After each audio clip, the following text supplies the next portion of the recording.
Assalamualaikum warahmatullahi wabarakatuh.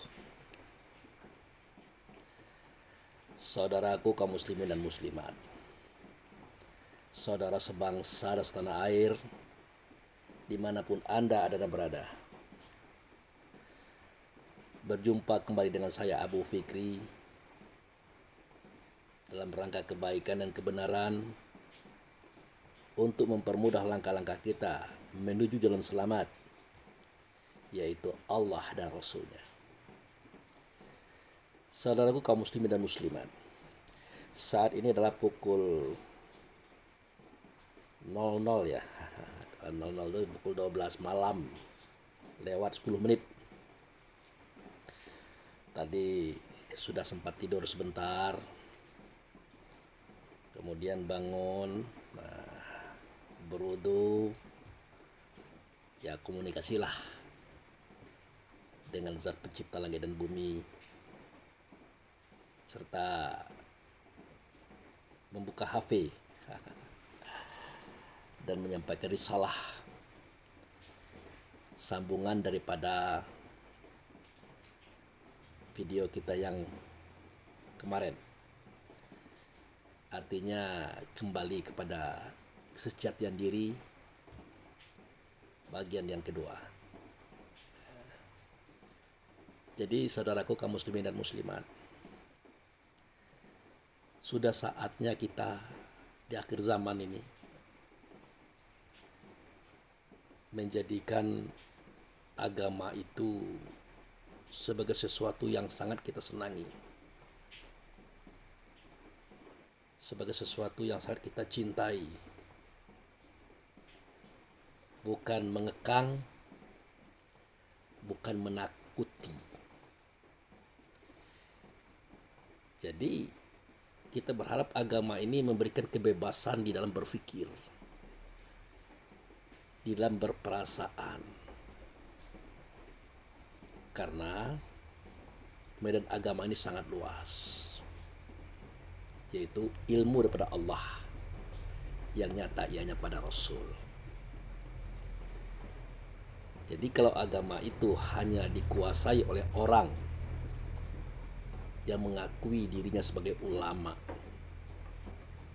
yang kuliahnya di luar negeri, yang duduknya di pesantren, kasihan kita bagi mereka yang tidak bisa ke luar negeri, bagi mereka yang tidak nyantri, maka mereka ya beragama ikut-ikutan.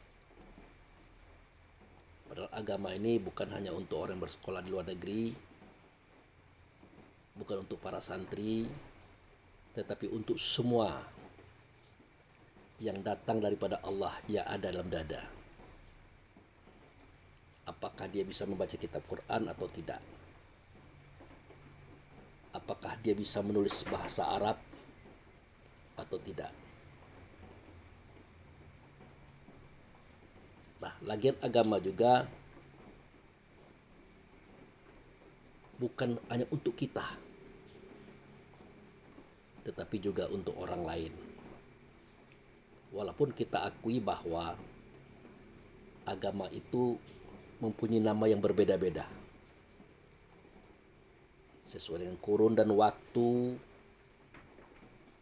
sesuai dengan nabi dan rasul yang membawanya, sesuai dengan bahasa mereka pada saat itu. Jadi sekarang saja kan sudah berbeda-beda. Itu apalagi dulu. Tetapi kita yakin dan percaya, walaupun nama agama itu berbeda-beda, jelas beda itu dalam bahasa. Namun esensinya adalah satu: mengenal Allah, mengenal Rasulnya, dan mengenal diri. Itu saja. Kalau kita sudah kenal Allah, kenal Rasul, kenal diri, maka apa yang menjadi perintah Allah itu tidak ada yang berat untuk kita lakukan. Apa yang menjadi larangan Rasul itu tidak berat untuk kita hindarkan. Karena agama itu berasal daripada kata Sanskerta. A itu artinya tidak, gama itu artinya kacau.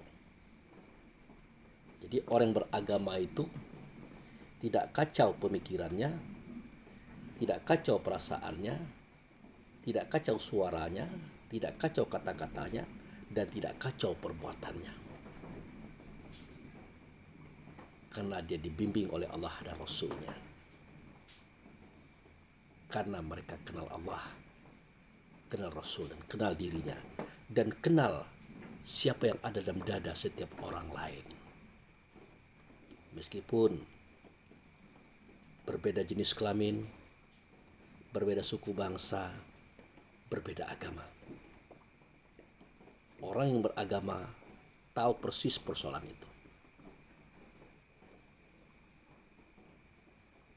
Kemudian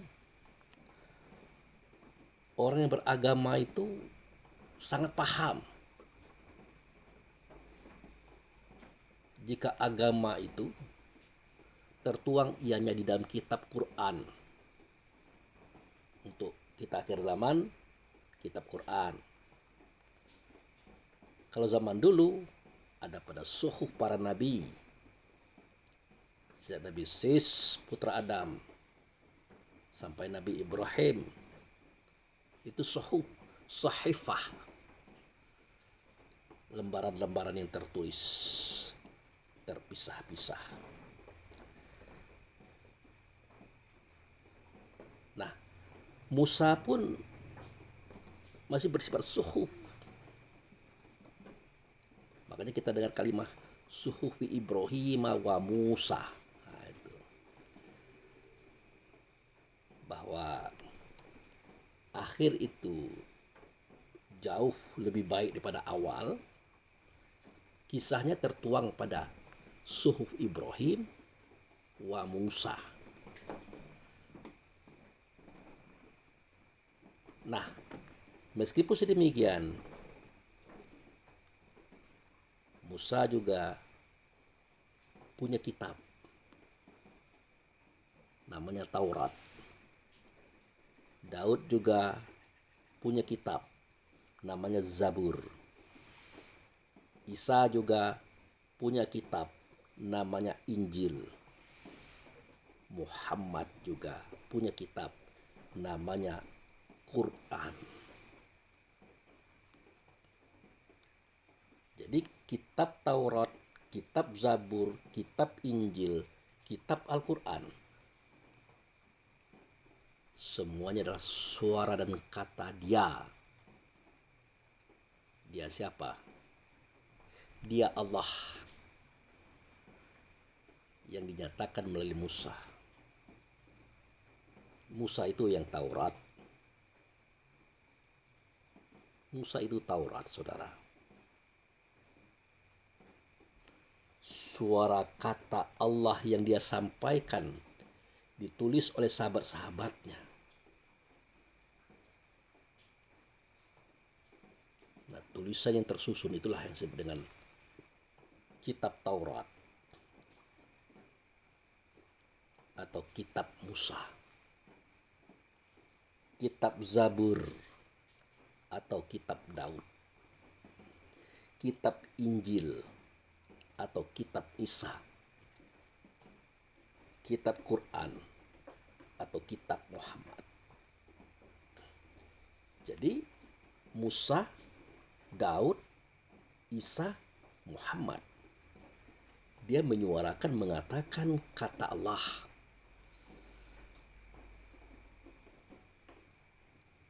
Nah, suara kata tadi disalin oleh para sahabatnya menjadi kitab. Karena namanya Musa atau Taurat, dikatakanlah itu kitab Taurat. Karena namanya Daud atau Zabur, dikatakan itu kitab Zabur. Karena namanya Isa atau Injil, dikatakanlah itu kitab Injil. Karena namanya Muhammad atau Quran, dikatakanlah itu kitab Quran. Nah, kitab-kitab ini diturunkan oleh Allah hanya khusus bagi mereka yang punya akalnya dan berpikir dengan akal itu terhadap kitab tersebut.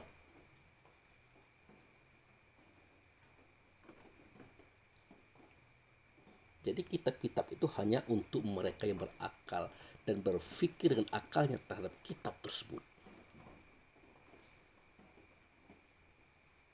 Makanya di dalam kitab Quran dikatakan afala tasma'un, adakah kamu mendengarnya? Afala tubsirun, adakah kamu melihatnya? Afala tafakarun, adakah kamu memikirkannya? Terakhir, afala ta'kilun, adakah kamu menggunakan akalmu untuk mendengar, untuk melihat, untuk memikirkannya? Jadi dari kalimat ini jelas mengapa Rasul berkata ad-dinul huwal aklu la dinul liman la aklalah. Sesungguhnya ad-din, pendirian ini atau yang kita kenal dengan istilah agama tadi, dia itu akal.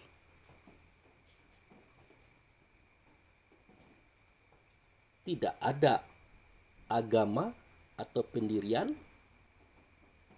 bagi diri seseorang kalau akalnya tidak digunakan untuk memikirkan agama itu,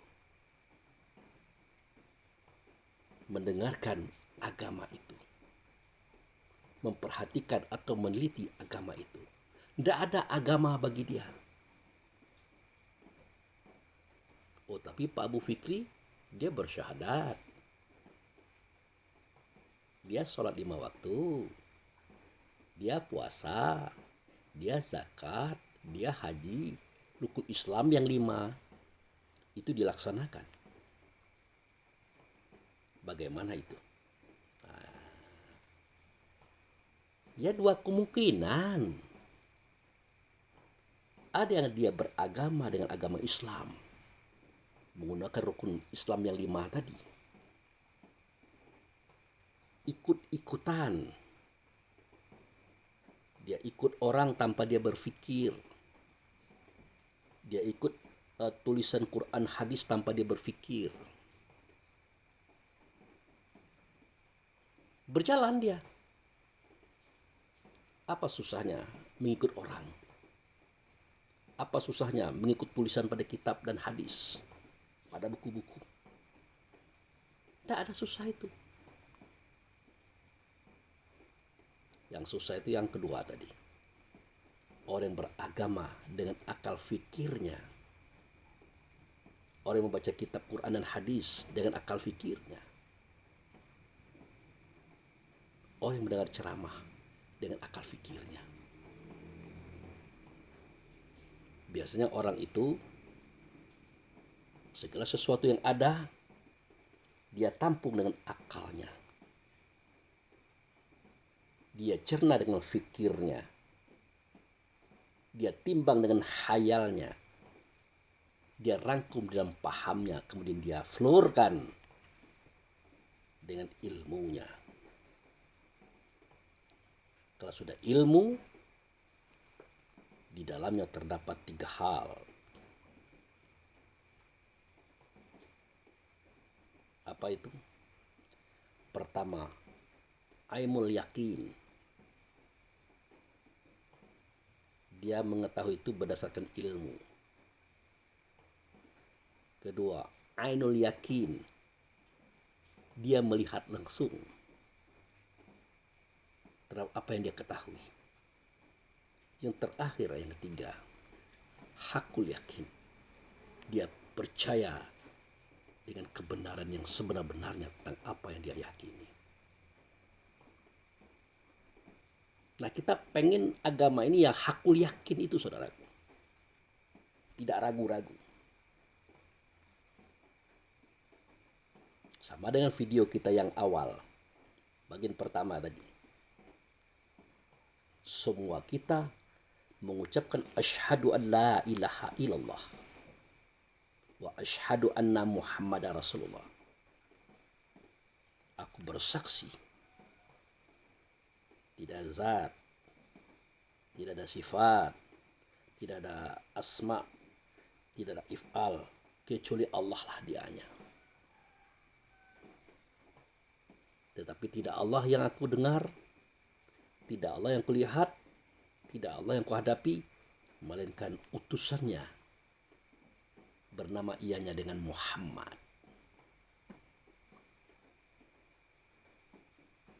Nah, di sini bisa kita uji, saudaraku. Persaksian itu siap disumpah. Konsekuensinya disumpah.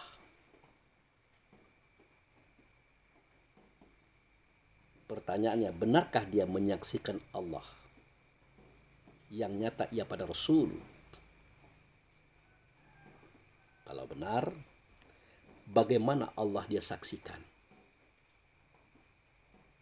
Di mana Allah dia saksikan? Kapan Allah dia saksikan? Bagaimana prosedurnya? Kok tiba-tiba tidak nyata Allah, melainkan nyata utusannya? Sehingga pada Muhammad itu nyatalah suara, kata, dan perbuatan Allah. Sehingga dia menjadi tiruan bagi kita, ikutan bagi kita. Bagaimana?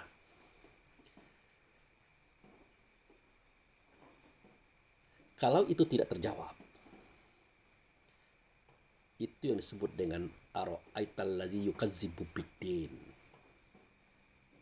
Adakah Abu Fikri engkau melihat orang beragama tapi dia bohong? Suaranya cerita agama, katanya cerita agama, menarik, mempesona. Tetapi dia tidak tahu apa yang dia katakan. Akhirnya dari suara, kata, dan perbuatannya di dalam kesehariannya menjadikan kita bingung. Dia beragama masih membenci orang, masih iri dengki kepada orang, masih tidak suka kepada orang yang berbeda, apalagi berseberangan. Padahal perbedaan itu Allah jadikan dengan sengaja supaya kita saling kenal mengenal, saling isi mengisi. Bukan untuk musuh-musuhan, bukan untuk mengatakan ini kafir, ini fasik, ini zalim. Tidak. Makanya saya lihat di YouTube itu orang-orang mengomentari ceramah orang. Kadang-kadang dia tidak sadar yang dia komentar itu adalah wali, ulil albab, para pengguna akal di dalam memikirkan Allah, Rasul, dirinya.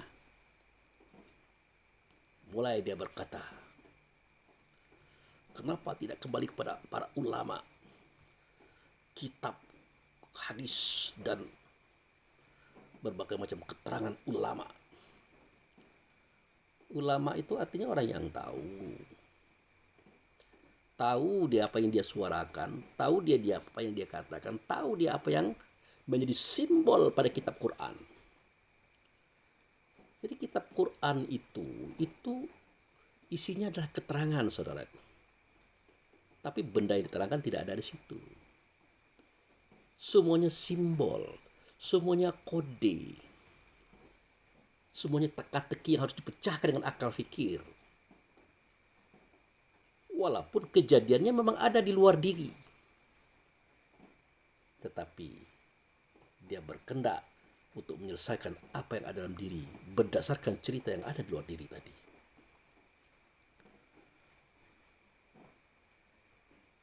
Nah, itu yang saya katakan tadi. Kita bersaksi bagaimana kita menyaksikannya.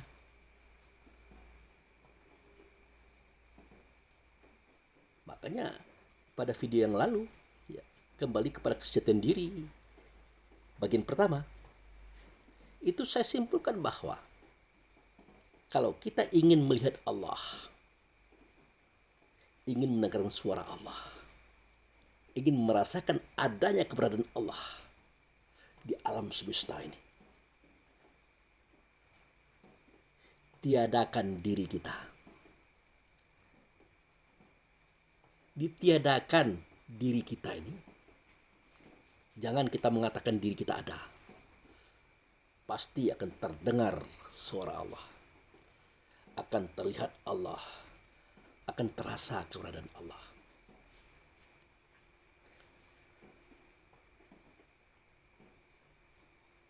Nah, pada metode yang saya sampaikan di video yang pertama, saya tampilkan seketika kita bersuara, kita berkata, kita berbuat. Pernahkah kita berpikir bahwa suara, kata, dan perbuatan itu tidak akan ada mungkin, tidak akan pernah ada kalau tubuh ini tidak ada, kalau badan ini tidak ada, kalau jasad ini tidak ada. Tidak ada suara, tidak ada kata, tidak ada perbuatan, saudaraku.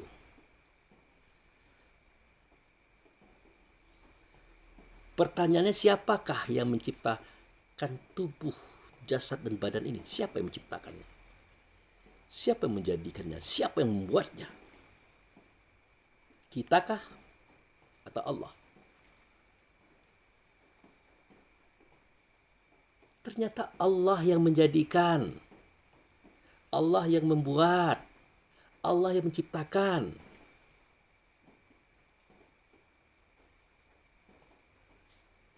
Bahkan membentuk rupa kita ini, laki-laki apa perempuan, tinggi atau pendek, gemuk atau kurus, termasuk komponen akal, fikir, hayal, paham, dan ilmu yang ada pada batin kita. Dia yang membuat. Nah, mengapa setelah badan, tubuh, jasad ini tercipta, kita katakan itu kita, kita klaim itu kita? Nih, mengapa kita katakan ini kita, ini saya, ini Anda? Kita membuatnya tidak, tapi kita mengklaim hak cipta. Pelanggaran, saudaraku. Oleh karena itu berani kita mengatakan ini kepala kita, leher kita, dada kita, bahu kita, tangan kita, perut kita, kaki kita. Berani? Enggak beranilah. Karena bukan kita yang menciptakan, bukan kita yang menjadikan, dan bukan kita yang membuatnya, saudaraku. Enggak berani. Di sini kita tiada, saudara.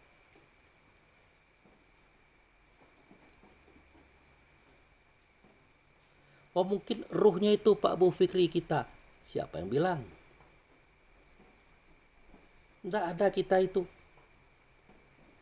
Coba lihat surat As-Sajdah ayat 9. Sumasawahu wa nafakhu fihi min ruhihi. Setelah sempurna batang tubuh itu, aku yang meniupkan ke dalam tubuh itu, kata Allah. Ruhnya aku. Ruhnya aku, kata Allah. Ternyata ruh itu adalah ruhnya Allah, saudaraku. Intinya Allah, bagian daripada Allah, bukan kita.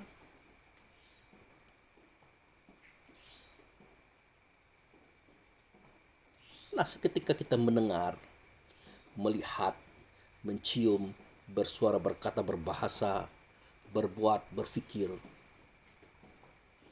kita katakan pula itu kita. Padahal Allah berkata, sumasawahu wa nafakhu fihi miruhihi wa ja'ala lakumus sam'a wal absaro wal afidah qalila ma tashkurun.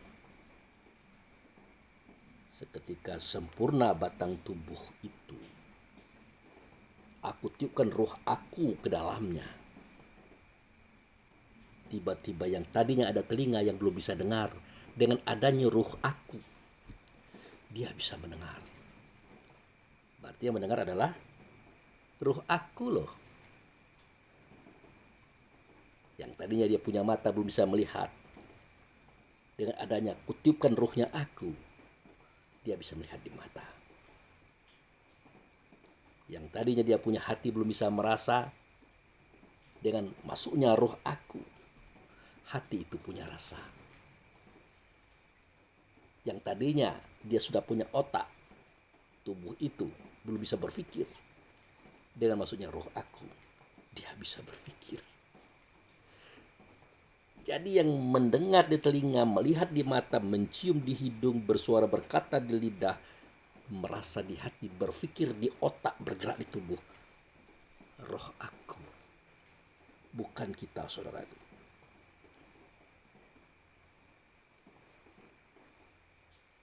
Jadi bagaimanakah perbandingan roh aku yang ada dalam dada ini dengan aku? Maksudnya Allah ya. Perumpamaannya bagaikan air laut yang ada di samudra. Air laut yang ada di samudra. Apa rasanya? Ya asin. Bagaimana unsurnya? Ya asin. Lalu kita ambillah segelas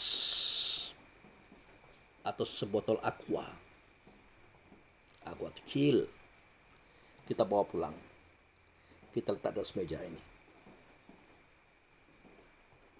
Berbedakah air laut yang ada di samudra dengan air laut yang ada dalam botol tadi? Berbedakah? Tidak berbeda. Rasanya sama, sifatnya sama, yaitu asin, saudaraku. Sedikit pun tidak berbeda. Yang membedakannya adalah volume, ruang, tempat. Itu pun dalam pandangan mata kita, dalam pandangan pemikiran kita, dalam pandangan perasaan kita. Tapi sejatinya dia tidak beruang, dia tidak berwaktu, dan dia pun tidak bertempat, saudaraku. Nah, di manakah kita saat itu? Di manakah saya? Di manakah Anda? Dia katakan bahwa tubuh badan jasad itu dia yang buat. Pendengaran, penglihatan, penciuman, persuaraan, perkataan, perasaan, pemikiran, dia yang menyatakan. Dia siapa? Dia roh Allah. Dia bagian daripada Allah. Dia inti Allah yang ada dalam tubuh. Di mana kita? Terasa sudah? Terasa? Terdengar sudah?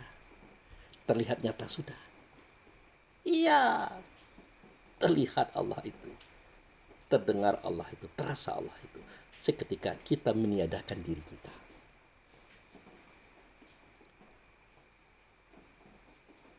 Tetapi Allah juga yang mengatakan, aku ingin dikenal. Ya, dalam bahasanya, kuntu khazan mufia fa ahbabtu khalaqa khalqi fa bi ta'arafuni. Aku ingin dikenal. Tapi sebelumnya aku adalah bendahara tersembunyi. Aku sesuatu yang tidak nyata. Aku ingin dikenal. Maka aku ciptakanlah makhluk. Bagaimana aku menciptakan makhluk? Aku kan Esa. Esa bukan satu, saudara. Esa itu adalah satu kesatuan, menghimpun yang empat. Di dalam keesaan itu ada empat di dalamnya. zat, sifat, nama, perbuatan. Kalau dalam bahasa Arabnya zat, sifat, asma, if'al. Dari sinilah Allah memulai terjadinya sesuatu yang lain. Sebenarnya bukan yang lain, seperti lain tapi tidak lain. Dia juga bendanya. Dia bangkitkan sifatnya. Itulah Muhammad. Dari Muhammad dia bangkitkan asma atau nama atau mukmin.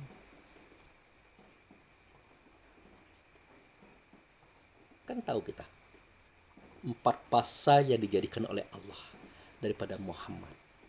Bumi yang diberkati, aras di bumi, sorga neraka, mukmin. Itu nama saudara.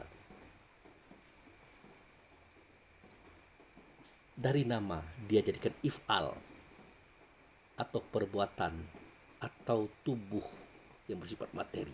Ini dianya. Sepertinya terpisah 4. Tapi sejatinya dia 1, 2 saudaraku. Karena la ilaha illallah itu artinya tidak ada zat, tidak ada sifat, tidak ada nama, tidak ada perbuatan kecuali Allah lah dianya. Tidak yang lain. Itu kesejatian. Nah, sebatas itu kita mulai mengerti. Ternyata ruang, waktu, energi, materi, semuanya adalah Allah. Tidak ada yang lain. Allah. Nyata sudah? Nyata. Tetapi kita kebingungan. Kita tahu Allah ini maha baik, maha benar, maha suci. Kenapa ada yang tidak baik, tidak benar, tidak suci? Nah, untuk itu kita pahami nyanyian bintang merindukan malam. Nyanyian bintang merindukan malam. Ini kias saudaraku. Senandung. Bagaimana nyanyian bintang merindukan malam? Wahai Allah, zat yang tersembunyi. Engkau ingin dikenal, maka engkau jadikan makhluk. Dengan engkau mereka mengenal engkau. Sebenarnya aku tahu, kata bintang. Engkau ingin mengenal engkau. Engkau ingin menyebut engkau. Padahal bagi engkau itu tidak perlu. Tapi kenapa engkau lakukan? Itulah kodrat dan irodatnya engkau. Kuasa dan kehendaknya engkau. Sesungguhnya engkau berbuat seperti apa yang engkau kehendaki. Tidak bisa aku menyalahkannya, kata bintang. Ingat, ini senandung loh. Ini syair lagu bintang merindukan malam. Jadi kata Allah, maksudmu? Nah, aku ini kan terang, wahai Allah. Aku ini gemerlap, wahai Allah. Aku berada di atas matahari. Matahari berada di atas bulan. Bulan berada di atas bumi. Mana nyatanya aku? Tidak ada. Tidak kelihatan gemerlap cantiknya aku. Tidak ada. Kalau engkau adalah cahaya, kalau Muhammad adalah cahaya, kalau negeri yang berkati adalah cahaya, kalau aras di bumi adalah cahaya, surga neraka cahaya, mukmin cahaya. Tidak kelihatan aku. Maka daripada itu ya Allah, mohon dijadikan gelap. Mohon dijadikan malam. Biar nyata yang terang itu di dalam gelap. biar nyata aku di dalam tengahnya malam. Gemerlap cahayaku, indah mempesona dipandang mata bagi siapa yang memandangnya. Oh, begitu kata Allah. Oke. Jadi malam itu Allah jadikan, gelap itu Allah jadikan supaya nyata yang terang, saudaraku. Supaya nyata yang terang. Tanpa gelap tidak nyata yang terang. Makanya bintang bersenandung, bersyair dengan syair yang tadi.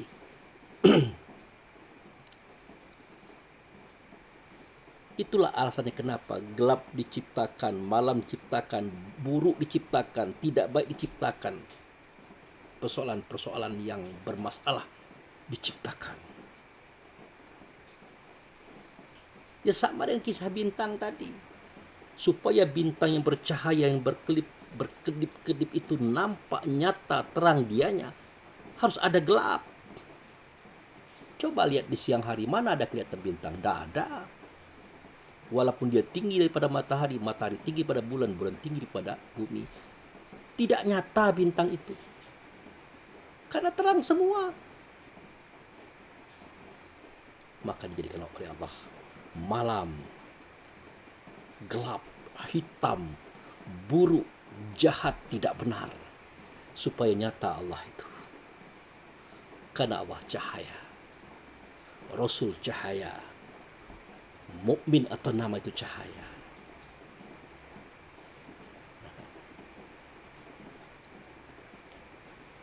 Lalu siapa itu gelap, Pak Abu Fikri? Siapa itu malam, Pak Abu Fikri? Siapa yang tidak baik, Pak Abu Fikri?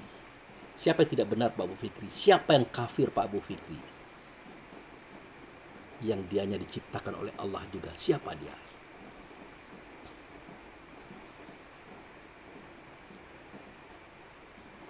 Yaitu insan, manusia.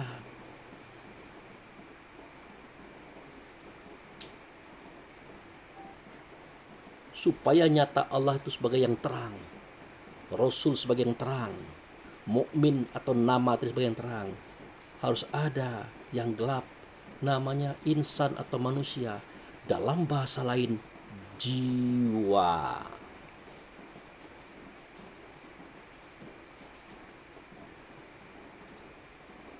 Mana wujudnya? Ini tubuh, badan, jasad. Makanya dia dikatakan if'al, tepat nyata perbuatan Allah kepada Rasul, tepat nyata perbuatan Rasul kepada ruh, tempat nyata perbuatan ruh pada alam semesta melalui tubuh. Itu. Makanya Allah berkata, apa katanya melalui Rasul?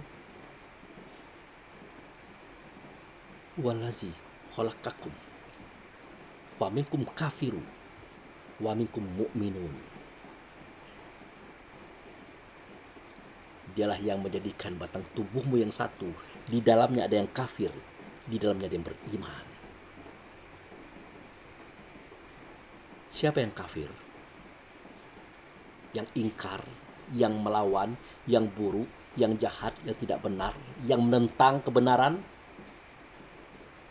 Insan, manusia, jiwa. Siapa yang ngomong itu? Allah. Melalui siapa? Melalui Rasul. Apa bunyinya?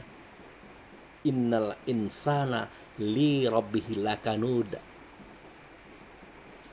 Sesungguhnya yang kafir kepada Tuhan itu adalah insan namanya. Bahkan dia menyaksikan kekafirannya itu, saudaraku. Itu dia.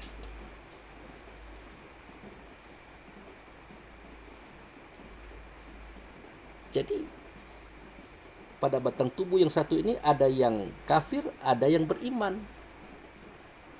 Yang kafir itu yang gelap, Yang beriman itu terang. Yang kafir itu malam, yang beriman itu siang.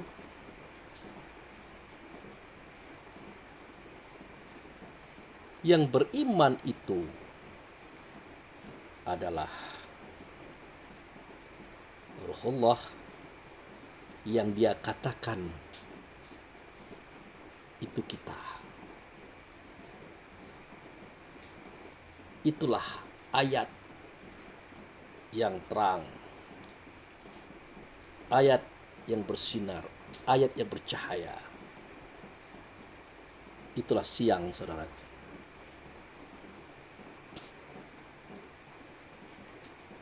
Begitu juga yang kafir, itulah insan, itulah manusia, itulah jiwa. Dia juga ayat, tapi ayat yang gelap, ayat yang hitam. Makanya pada kitab Quran kita temukan surah Ali Imran ayat 190. Kita temukan kisah ini, tapi ini hanya bisa ditelorkan, diflorkan oleh ulul albab, oleh orang yang menggunakan akal untuk berpikir. Kalau tidak seperti itu, tidak dapat. Mari kita baca. Inna fi khalqis samawati wal ardi. Sesungguhnya penciptaan langit dan bumi. Tentu langit 7 kan? Bumi juga 7. Kemarin kita sudah bahas. Mana itu langit yang 7? Puncak langit adalah namanya Sidratul Muntaha. Sidroh itu kesadaran, Muntaha itu tertinggi, kesadaran yang tertinggi. Di situ kita bisa melihat, mendengar, merasakan keberadaan Allah dan berdialog dengannya pada posisi itu, saudara. Tapi kalau pada langit yang pertama, ya, otak tulang urat. Langit kedua, daging kulit bulu. Langit ketiga, hati. Langit keempat, jantung. Langit kelima, telinga. Langit keenam, mata. Langit ketujuh, lidah. Kalau tidak dengan sadar menggunakannya, belum sampai kita kepada Sidratul Muntaha. Artinya belum bisa merasakan, melihat, mendengar suara Allah. Belum bisa berdialog dengannya, saudara. Belum bisa sholat. Gitu. Tapi kita tidak lagi membahas itu. Kita sudah masuk cerita malam ini. Kita masuk cerita siang. Nah, kemudian kita lanjutkan ayat tadi. Waktilafi laili wan nahari. Tilafi. Waktilafi. Ikhtilaf. Kalau dalam kitab Quran itu kita dengar pengertiannya, kita dengar terjemahannya pergantian. Pergantian malam dan siang. Ya. Padahal ikhtilaf itu bukan pergantian, perlawanan, pertempuran, perperangan antara malam dan siang. Sesungguhnya malam itu adalah ayat, siang juga adalah ayat. Bagi siapa? Bagi orang yang mau berpikir tentang keberadaannya. Namanya ulul albab. Jadi kalimah waktilafi laili wan nahar la ayati di ulul albab, artinya adalah pertikaian, pertempuran, perperangan antara gelap dengan terang. Sungguh itu adalah ayat. Bagi siapa? Bagi ulul albab. Bagi kita yang bukan ulul albab, yang hanya ikut-ikutan, tidak. Kita akan mengartikan malam itu ya malam, siang itu siang, berganti-ganti. Apakah itu salah? Tidak juga.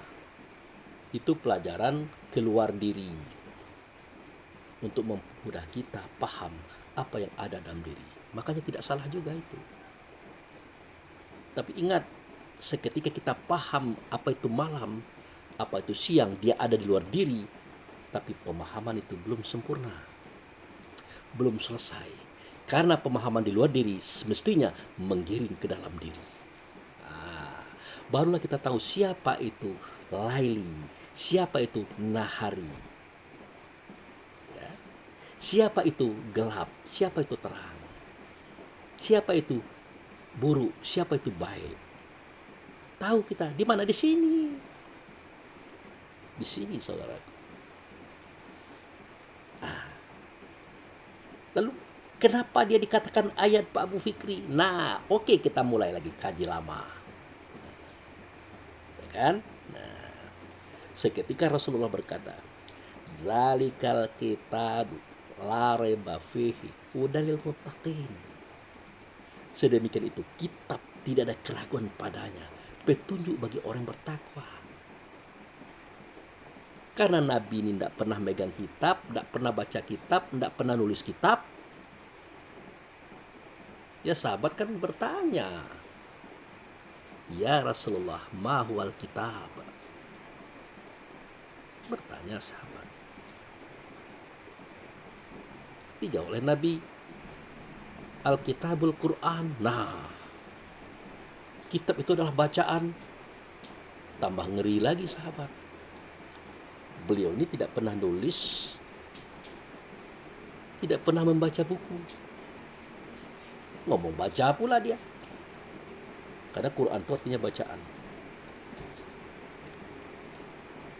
Ditanya lagi oleh sahabat, "Ya Rasulullah, ma huwal Quran?" Barulah beliau mengatakan, "Bal huwa ayatu bainatu fisudur allazina utul ilmi wa may yaj'adu bi ayatina ila zalimun." Sesungguhnya kitab itulah Quran, Quran itulah ayat dalam dada kamu. Ayat yang ada dalam dada kamu.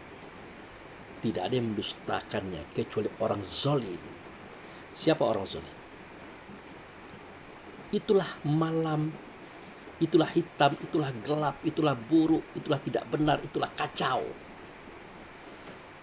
Siapa dianya? Dianya adalah insan atau manusia. Dia adalah jiwa. Dialah tubuh badan jasad kita. Di dalamnya terdapat insan, an-nasu, manusia atau jiwa tadi saudaraku. Untuk menjelaskan ini, balik lagi kita cerita lama tentang falyanzuril insanu mimma khuliqa mimma indafik yahruju min baini sulbi wa tara'ib. Hendaklah insan atau manusia bertanya, berpikir, mengkaji dari apa dia dijadikan. Sesungguhnya dia dijadikan dari air sulbi, air mani laki-laki yang terpancar tulang dada dan tulang rusuk. Pus pada momen persetubuhan itu terjadi, saudara. Nah, air itu tadi diambil, dimasukkan ke dalam botol, dibawa ke laboratorium. Dicek keberadaannya, ternyata isinya jutaan ekor makhluk. Kepalanya seperti telur ayam, badannya panjang, ekornya cambuk. Dia sudah hidup, sudah bernapas, sudah berjalan, sudah berlari, berkembang dalam rahim perempuan. Padahal roh belum ditiup. Siapakah yang hidup, yang bernapas, yang berjalan, yang berlari, yang berkembang ianya di dalam tubuh mungil yang dikatakan spermatozoa tadi? yang kepalanya cak telur ayam, badannya panjang ekor cambuk tadi, siapakah yang hidup di dalamnya? Yang hidup di dalamnya itulah yang disebut dengan an-nasu, insan atau jiwa. Dari sini jelas ternyata jiwa dengan ruh itu tidak sama. Bayangkan, di tubuh ini sudah ada yang hidup seketika ruh belum masuk. Kapan ruh masuk dalam tubuh? Yaitu seketika badan tubuh jasad ini berusia 4 bulan 10 hari. Barulah Allah tiupkan ruh. Ruh siapa? Ruh Allah. Jangan dulu kita mengatakan kita ya. Ruh Allah. Tapi di ujung kisah dia katakan ruh Allah itu adalah kita. Biarkan, tidak apa-apa. Biarkanlah Allah mengatakan kita ini adalah dia. Biarkan. Yang penting kita tidak boleh mengatakan kita ini adalah dia. Tidak boleh. Syirik, saudara. Bahkan mengatakan kita ini ada saja tanpa ilmu, syirik hukumnya.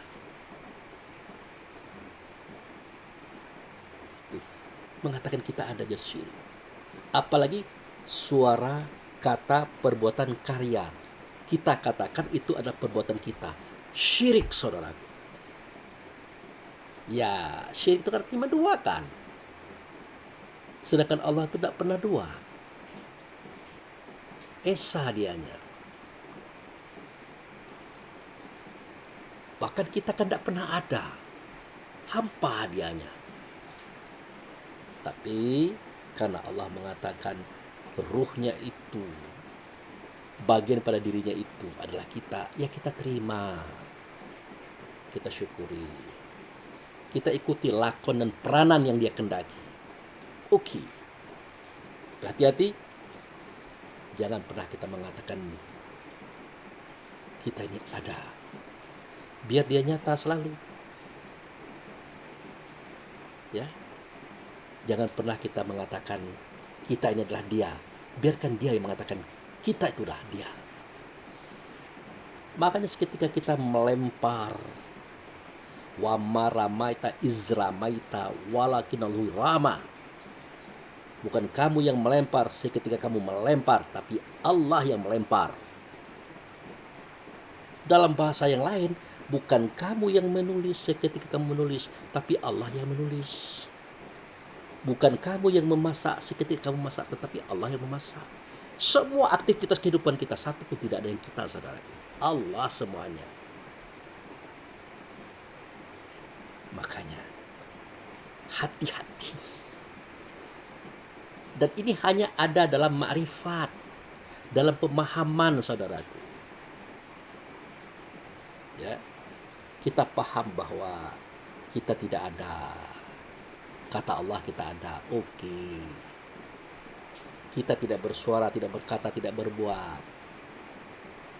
Yang ada adalah suara, kata, perbuatan Allah. Kata Allah ada, oke. Kita oke kan? Tapi jangan lupa, itu kata Allah berkata kita. Nah, kita masuk kembali pada cerita tadi. Nah, jadi yang hidup di dalam tubuh mungil tadi, dalam spermatozoa tadi, sebelum ruh ditiupkan, itu namanya insan, an-nasu atau jiwa. Ditanya oleh sahabat kepada Rasul, dari apakah insan itu dijadikan ya Rasulullah? Dari apa?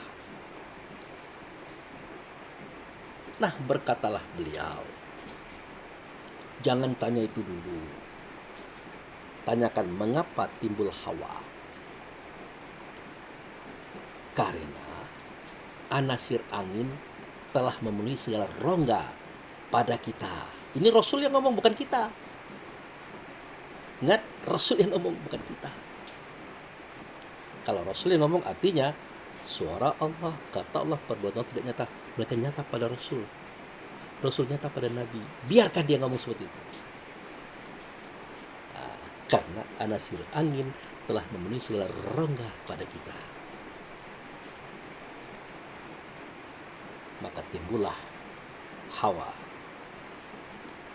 Pertanyaan yang kedua, mengapa timbul nafsu? Kata Nabi, karena anasir air telah menjadi urat, benak, tulang pada kita, maka timbullah nafsu.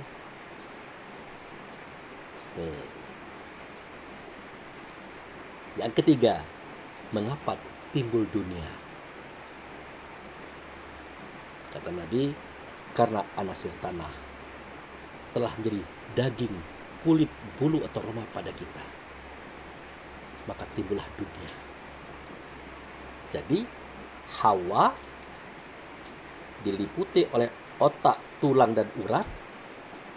Otak, tulang dan urat diliputi oleh daging, kulit atau bulu atau roma tadi.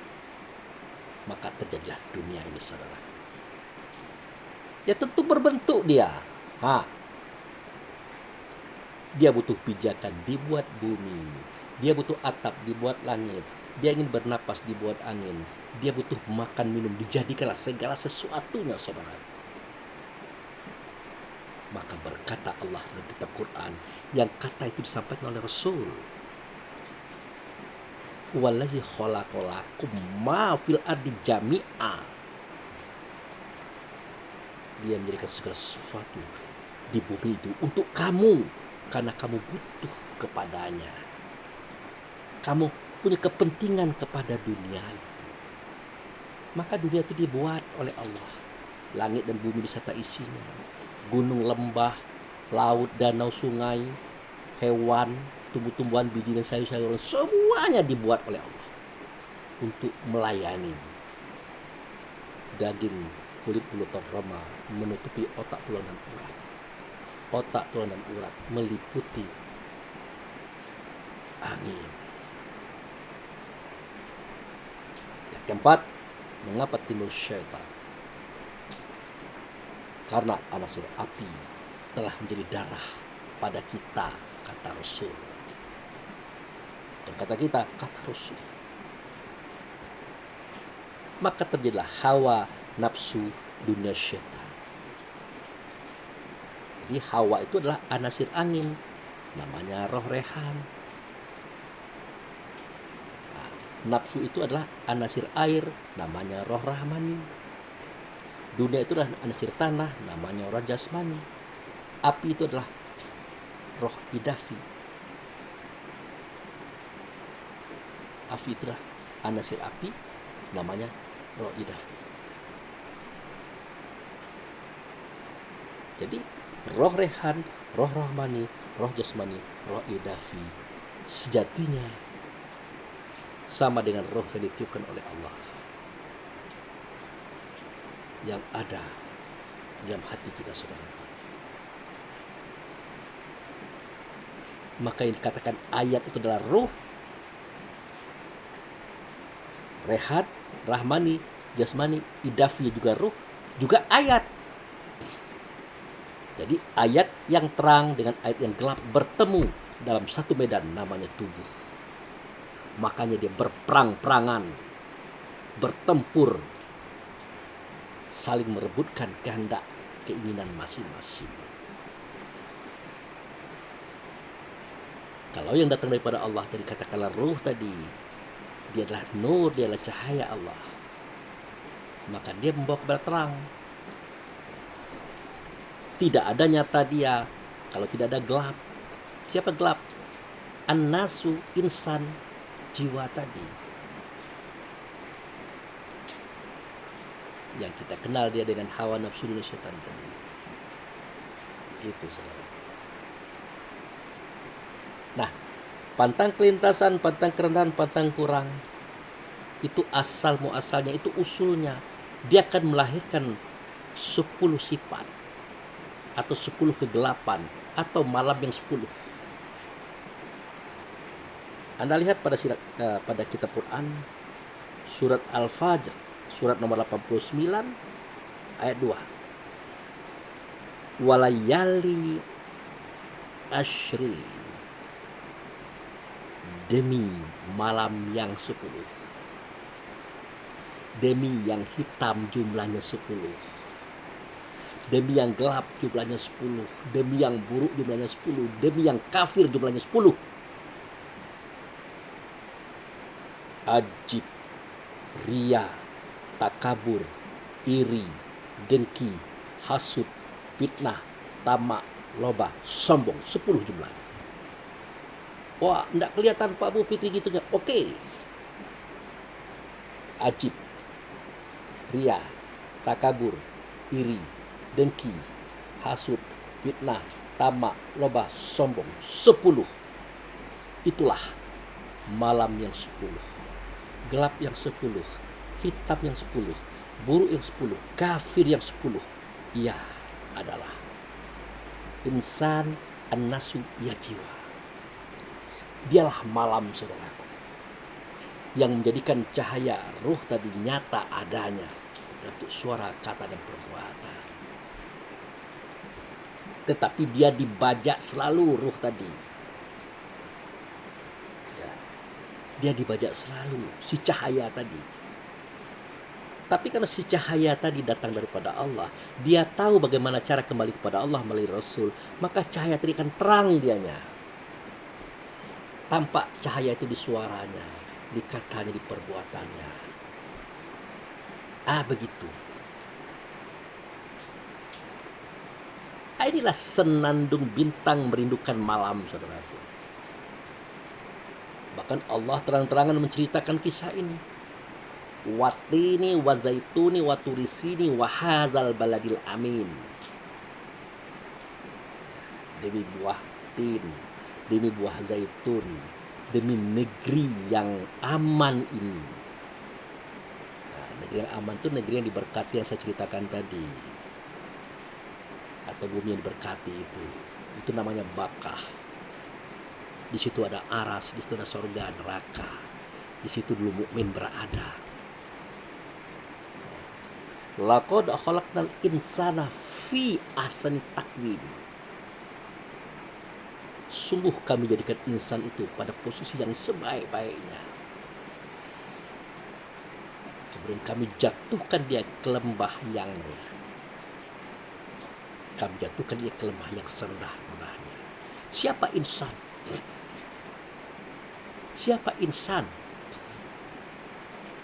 Insan itu mukmin juga, an-nasu itu mukmin juga, jiwa itu mukmin juga. Itu. Bagaimana kisahnya? Oke, kita ceritakan. 4 pasal yang dijadikan Allah daripada Muhammad. Dari sini Allah berkata, Muhammad menyampaikan kata itu. Khalaqal asya' li ajalika, khalaqtaka ajri. Aku jadikan segala sesuatu daripada engkau, hai Muhammad. Aku jadikan engkau daripada aku. Jadi segala sesuatu itu bermula daripada Muhammad. Muhammad daripada Allah. Iyalah. Allah zat, Allah sifat. Nah, sifat itu dibangkitkan, itulah Muhammad tadi. Nah, dari Muhammad itu dijadikan segala sesuatu. Ya. Apa itu? Negeri berkati, aras di bumi, surga neraka, mukmin.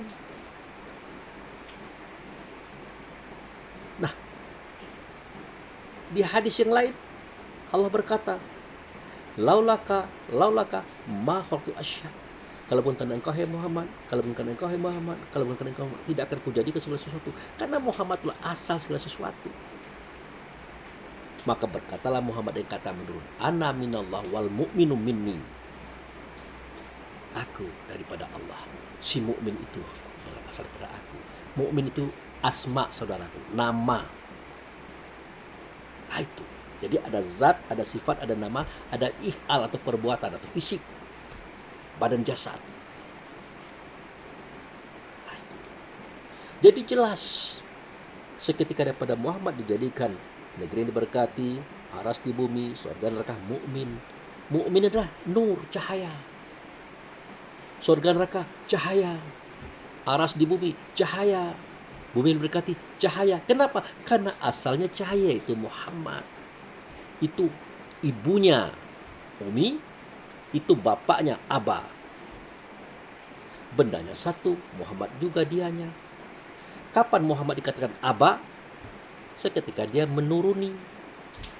Kapan Muhammad dikatakan Umi? Seketika dia membina, mendidik, melatih, mengajari. Maka ayah itu, ibu itu berbeda nama, benda yang punya nama satu, saudaraku, Muhammad. Makanya Anna abal arwah wa Adam abal bashar. Aku ini bapak ruh, Adam itu bapak tubuh. Tapi roh Adam anakku loh. Maka dikunci oleh Allah, wa walidi wa ma walad, demi ayah, demi anak, demi bapak, demi anak. Siapa bapak? Muhammad. Siapa anak? Adalah ruh. Dalam hal ini dia adalah aba, ayah, bapak. Tapi seketika roh sudah berada dalam tubuh, dia butuh pembinaan, pendidikan, pelajaran, pelatihan, maka dia bernama Umi. Muhammad Nabil Umi. Muhammad itu ada pada Nabi, dia itu Umi, mendidik, mengajar, melatih anak-anaknya. Itulah dia turun mengajar. Bekalnya adalah petunjuk dan agama. Wallazi arsala rasulahu bil huda wad dinil haq. Dia itu Allah mengutus Rasul, membagikan Rasul. Rasul itu membawa petunjuk, Rasul itu membawa agama. Untuk apa? Untuk dimenangkan dia daripada semua agama, semua pendirian, semua pendapat yang ada pada anak-anaknya. Itu Umi dia namanya. Itu saudaraku. Jelas? Nah, jadi malam yang 10 itu adalah sifat yang buruk tadi. Sifat yang ingkar tadi, sifat yang kafir tadi. Tapi jika terus dijalankan, maka 4 tambah 10, 14 akan melahirkan 3, menjadi 17. 17 kegelapan, saudaraku. Bukan 10 saja, tapi 17 kegelapan. Pantang kelintasan, pantang kerendahan, pantang kurang, pantang kalah.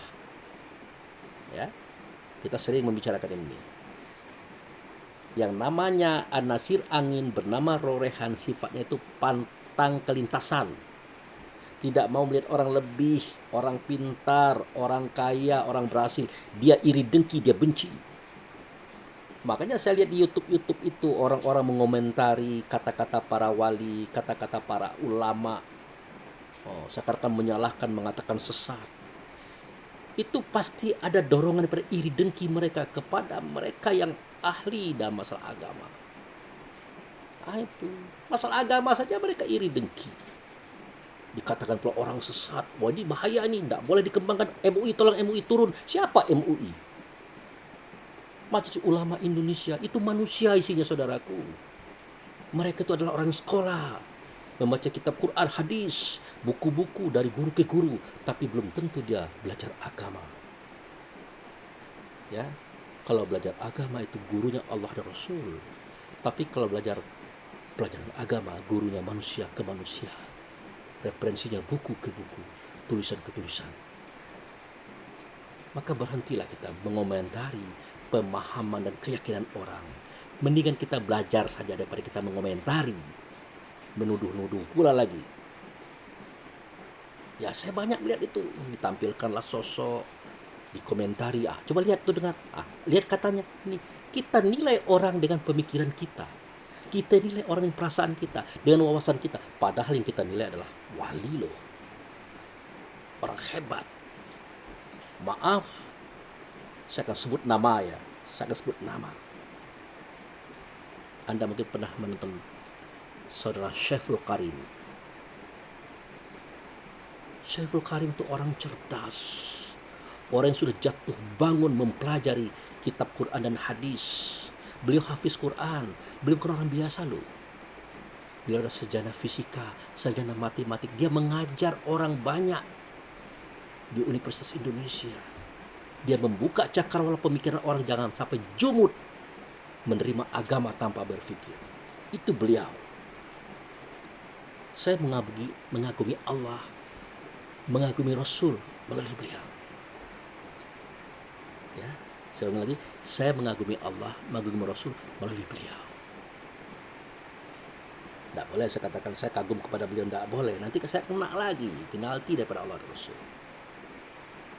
Dikomentari.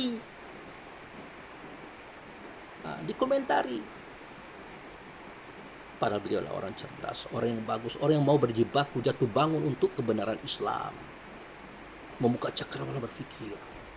Walaupun, maaf, muara terakhir beliau tentang kaji itu tidak dibukakan oleh beliau, yaitu Muhammad. Bukan tidak dibukakan, mungkin belum dibukakan. Suatu ketika akan beliau buka. Kita tunggu. Itu contoh dikomentari. Tidak perlu. Apalagi mengomentari kadang-kadang anak-anak, anak muda. Sudahlah. Mari kita lihat. Mari kita dengar paham orang lain. Aneh. Jangan disalahkan. Mungkin kita yang belum tahu. Mari kita belajar kepadanya. Teliti apa adanya. Jangan sombong. Jangan angkuh.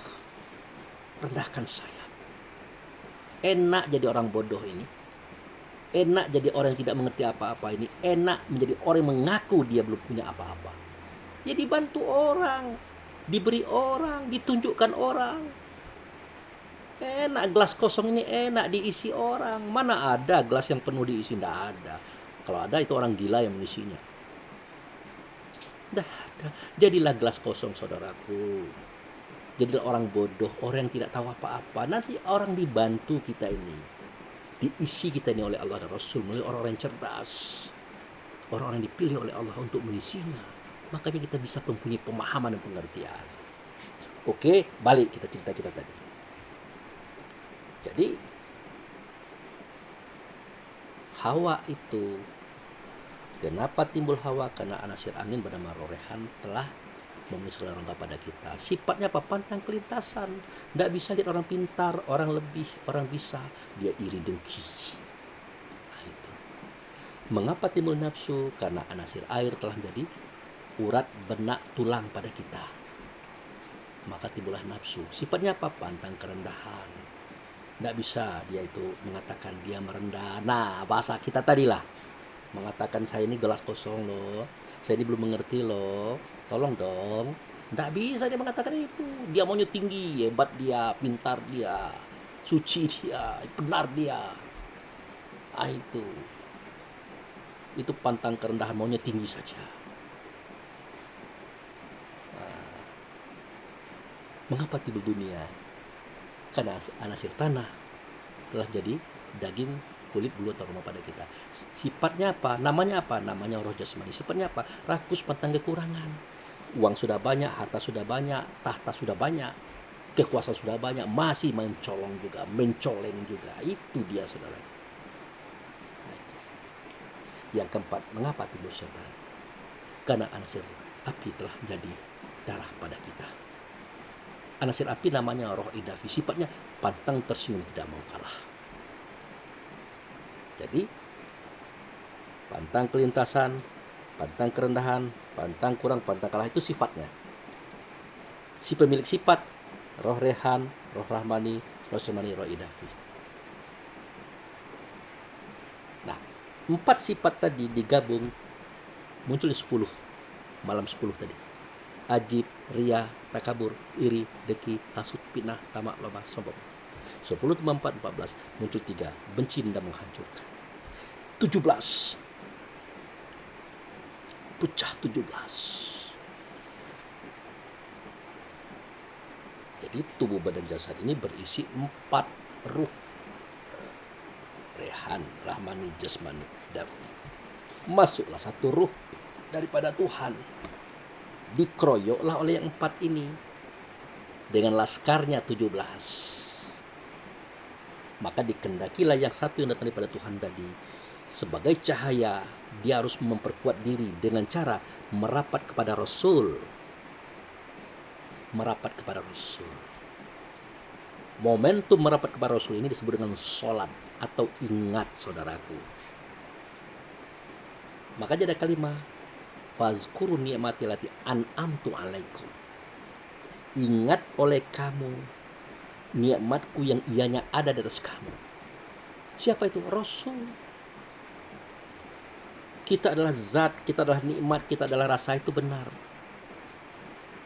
Pertemukan, hubungkan rasa kita dengan rasa Rasul di dalam diri. Niscaya kita bertemu Allah pada Rasul. Sudah, hiduplah cahaya Allah pada Rasul, cahaya Rasul pada kita. Akhirnya yang 17 tadi dimulai daripada 4, namanya insan, jiwa atau an-nasu, atau gelap atau malam tadi, akan terang dia. Itulah matahari yang kita ceritakan. Matahari. Gelap tadi akan hilang dia, yang muncul adalah terang. Itulah dia matahari. Maka dikiaskan oleh Allah itu matahari. Sebenarnya matahari itu bintang juga, tapi bintang yang dekat, saudaraku. Itu. Seketika dia jauh, dia tidak nyata. Seketika siang, dia tidak nyata. Maka dia minta gelap. Nah, seketika dia gelap, maka nyatalah keberadaan bintang. Seketika dia mendekat, maka siang pun menjelang. Itulah dia, saudara. Nah, jadi roh rehan, rahmani, jasmani, idafi ini asalnya mukmin juga, ayat juga. Ruhullah juga ayat juga, sama. Itu. Bagaimana kisahnya? Mukmin tadi cahaya.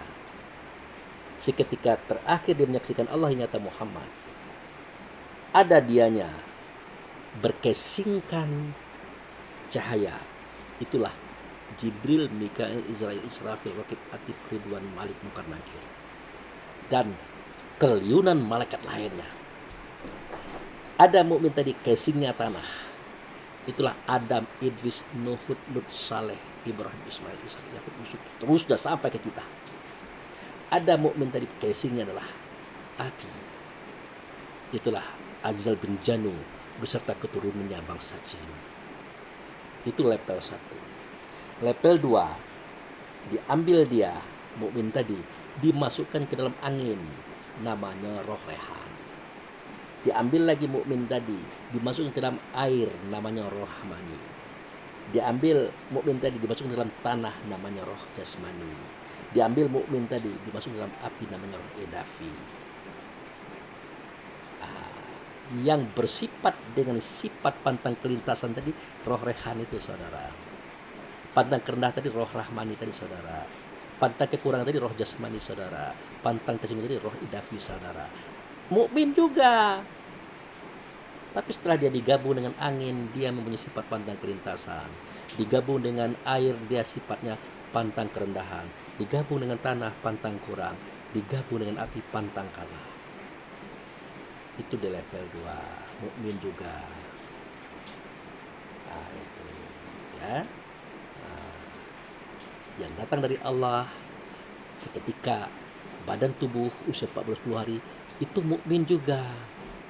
Dia nur. Nah, tubuh badan jasad terbuat dari apa? Itu tadi gabungan roh rehan, rahmani, jasmani, idafi, digabung oleh Allah. Anasir angin, air, tanah, api tadi digabung. Jadilah langit, jadilah bumi, jadilah isi semuanya. Jadilah hewan, buah-buahan, biji-biji, sayuran dimakan oleh mak bak kita. Jadilah dia sperma atau zoa. Di dalamnya adalah unsur yang sama di tempat. Makanya kalimat itu dijelaskan bahwa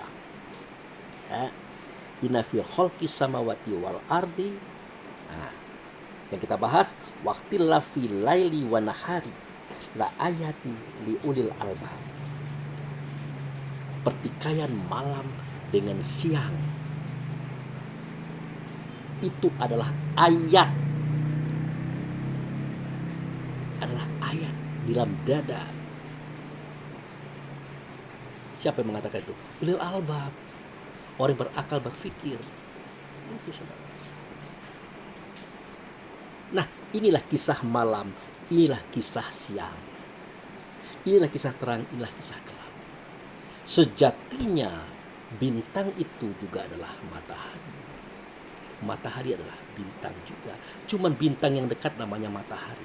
Dia terang. Itulah simbol daripada Allah, Rasul, mukmin. Supaya dia itu nyata terangnya, maka harus ada gelap, harus ada malam, harus ada hitam. Apa ini artinya? Inilah yang disebut dengan sandiwara. Ini yang disebut dengan fragmen. Dunia ini panggungnya saudara. Tapi sejatinya itu adalah dia juga adanya. Nah, itu. Waduh Pak Bu Fikri. Kenapa berputar-putar ini? Tidak berputar-putar. Tidak. Kita kan cerita tadi ya. Nah, Allah itu menjadikan tubuh badan jasad. Bukan kita, Allah. Dari tubuh itu keluar suara, kata, dan perbuatan. Sebenarnya bukan tubuh itu yang mengeluarkan, tapi ada yang dalam tubuh itu adalah Ruhullah. Bukan kita.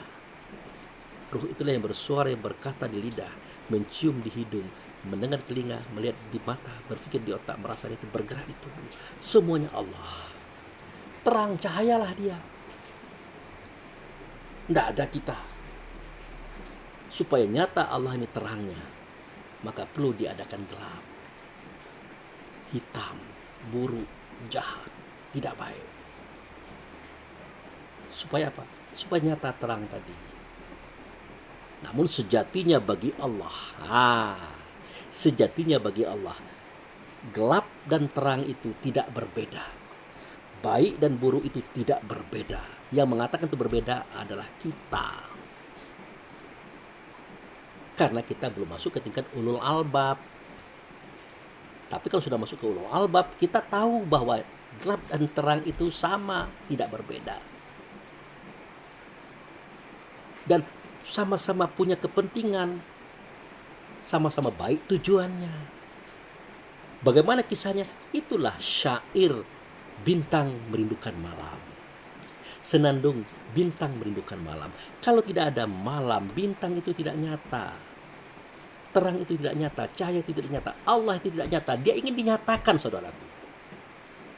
Makanya diadakan gelap, hitam, buruk, tidak baik, tidak benar. Itu. Nah, analogi lagi. Kita punya dasar bahan baju. Harganya mahal loh. 10 juta semeter. 3 meter 30 juta. Kita pengen bikin baju dan celana satu style. Kita berikan kepada tukang jahit. Dasar bahan pakaian tadi sebegitu bagus, sebegitu mahalnya. Apakah bakal jadi baju? Hanya diberikan bahan saja, dasarnya saja, tanpa diolah? Tidak mungkin. Dia harus dipotong-potong, ditusuk jarum, dihantam dengan besi panas. Baru bisa jadi baju, jadi celana, di pakaian yang indah.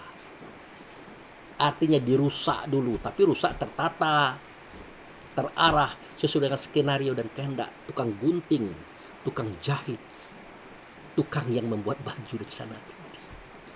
Itu.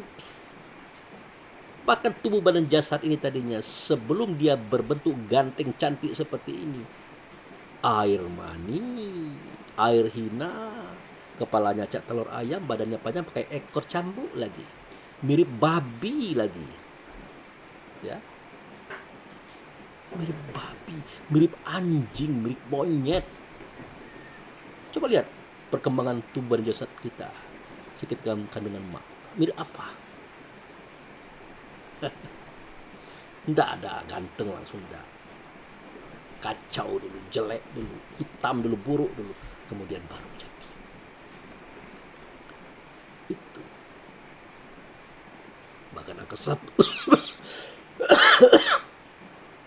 bahkan angka 1, 2, 3 dan seterusnya itu bermula pada 0. Ya makanya di hadapan Allah itu tidak ada hitam, tidak ada putih, tidak ada gelap, tidak ada terang, tidak ada buruk, tidak baik. Semuanya bermanfaat. Adanya putih karena ada hitam. Adanya bersih karena ada kotor. Adanya baik karena ada buruk. Tanpa hitam, tanpa buruk, tanpa tidak baik, yang baik-baik tadi, yang benar-benar tadi, yang bersih-bersih tadi tidak ada, saudara. Maka keseimbangan itu adalah berpasang-pasang. Maka hargailah kebaikan, hargailah keburukan. Kedua-duanya bermanfaat jika kita tatap dia dengan mata basyirah, mata ulul albab, mata orang-orang yang sudah berada pada kesadaran tingkat 8. Artinya langit kan 7 tuh, ada satu langit lagi ditambahlah 8, nama Sidratul Muntaha, kesadaran tingkat tinggi. Di situ kita bisa mendengar, bisa melihat, bisa merasakan keberadaan Allah. Di situ kita bisa berdialog. Kapan? Seketika kita merasa diri kita tidak ada, barulah kita nyata Allah itu. Terasa dianya, terdengar suaranya, tampak wujudnya. Kalau kita merasa tidak ada. Tapi kalau kita masih merasa ada, kita katakanlah suara kata perbuatan kita sudah masih samar-samar, abu-abu. Bahkan Allah itu jauh. Mencari Allah pula lagi. Kemana mau mencari Allah? Tidak ketemu kalau dicari. Tapi kalau dipikirkan, direnungkan, dirasakan, diteliti, diresapkan, terasa Allah itu ada. Itu saja, saudara. Sambungan daripada kajian yang kemarin. Kembali kepada kesejahteraan diri. Saya rasa materi ini cukup sini saja. Kalau kita ceramah lagi, bidangnya lain, bahasanya lain. Oke? Semoga dapat dipahami. Ini adalah sekedar wawasan, pandangan untuk mengingat kembali Sang Maha Cahaya yang esa dan tunggal. Tidak bercerai dia, kecuali dialah yang menceraikan. Makanya berlaku situ makrifat, pengenalan, karena terjadinya perceraian, saudaraku. Setelah kita kenal, tidak lagi bercerai, satu adanya. Apa itu? Tauhid. Tauhid itu adalah satu yang menjadikannya Allah, satu asalnya Muhammad, satu namanya mukmin. Mukmin, Muhammad, Allah, jadi satu kesatuan. Itulah Esa. Oke, demikian, terima kasih. Wabillahi taufiq wal hidayah. Assalamualaikum warahmatullahi wabarakatuh.